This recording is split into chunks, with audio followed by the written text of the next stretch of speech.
এবং শিবিরের যারা ছিলেন তারা কিন্তু রিসিভ করার জন্য ডাক্তার তাহেবকে আমাদের শীর্ষ নেতা ওনাকে রিসিভ করার জন্য কিন্তু ওখানে ছিলেন। জাতীয় পার্টি আওয়ামী লীগ তাদেরকে নিয়ে নির্বাচন করলে তাদের কথার অ্যান্সার এখন নিউ ইয়র্কে হয়ে গেছে। আর চরিত্রের বহিঃপ্রকাশ ঘটিয়েছে এখানে। বাঙালি, কিন্তু বাঙালি আমরা তো সবাই বাঙালি না, আমরা বাংলাদেশি। আমাদের এই বাংলাদেশিরা ভিতরে আওয়ামী লীগ একটা আলাদা কিছু, এই জগতে তাদের কর্মকাণ্ডগুলো কখনোই দেশ প্রেমিকতার পরিচয় দেয় না। তারা কি আলাদা আলাদা চরিত্রের? আওয়ামী লীগ করলে একরকম চরিত্র, জামাত ইসলাম করলে আরেক ধরনের। অফকোর্স, কারণ ব্যর্থতার কথা একটু পরেই আসি। আপনি জন্মগত যাদের ত্রুটি থাকে, চরিত্র থাকে, এটা কোনো কিছু দিয়ে চেঞ্জ করা যায় না। আওয়ামী লীগ তার পুরনো চরিত্র যে মানে এত হত্যাকাণ্ড ঘটানোর পরেও যে চেঞ্জ হয় নাই, এটা জাতির কাছে আবার প্রমাণ করে দিল আর কি।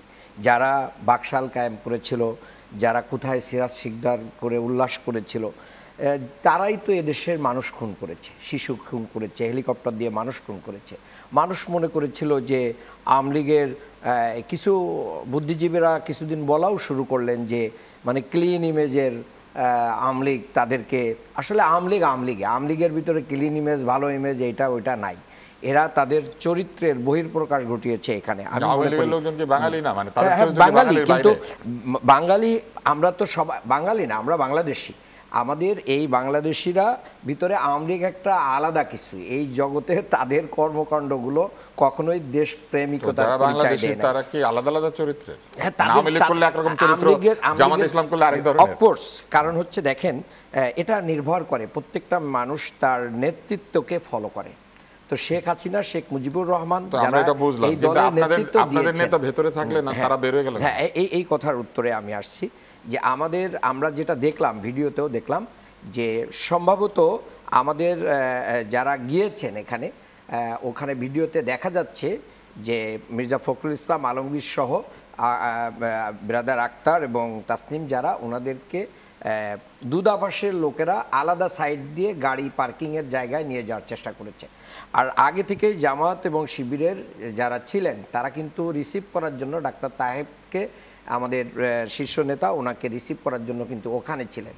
যখন এই ভিন্ন দিক দিয়ে নিয়ে যাওয়ার জন্য তারা উদ্যোগ নিয়েছে, তখন কিন্তু পাশ থেকে যখন আওয়াজ শুনেছে, তখন আমাদেরই কিছু লোকজন ওনাদের পাশে যে ঘেরাও করে দাঁড়িয়ে তাদেরকে ফেস করেছেন এবং গাড়ি পর্যন্ত উঠিয়ে দিয়েছেন। রাস্তা দিয়েও কি আপনাদের নেতা পরে বের হয়েছে? হ্যাঁ, ওই রাস্তা দিয়েই তো বের হয়েছেন এবং তাকে ফুলেল শুভেচ্ছা দিয়ে একই রাস্তা, কিন্তু একই রাস্তা দিয়েই বের হয়েছেন, কিন্তু একসাথে বের হন নাই। কিন্তু এই যে যারা কি করেছেন, এই যে দূতাবাসের লোকজনগুলো, তাদের যথেষ্ট নিরাপত্তা ব্যবস্থা, তারা তো জানতো, তাদের কাছে ইনফরমেশন ছিল যে এখানে তারা কি করবে, তারা প্রতিবাদ করবে, তারা বিভিন্ন রকম কাজ করতে পারে, কিন্তু তারা ইনিশিয়েটিভটা নেয় না। কিন্তু সেখানে ইসলামী ছাত্র শিবির এবং জামাত ইসলামীর যারা সাবেক ইসলামী ছাত্র শিবির এবং জামাতের নেতারা, আপনারা সুস্পষ্ট ভিডিওতে দেখতেছেন, তারা মির্জা ফখরুল ইসলাম আলমগীর, আক্তার এবং তাসনিম যারা, তাদেরকে যথেষ্ট প্রোটেকশন দিয়ে ফেস করে মানে গাড়ি পর্যন্ত নিয়ে গিয়েছেন।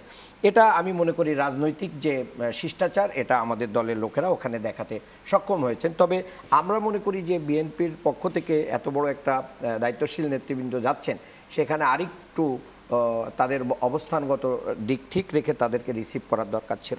আরেকটা কথা যারা এখন বলতে চান যে ইনক্লুসিভ জাতীয় পার্টি আওয়ামী লীগ তাদেরকে নিয়ে নির্বাচন করলে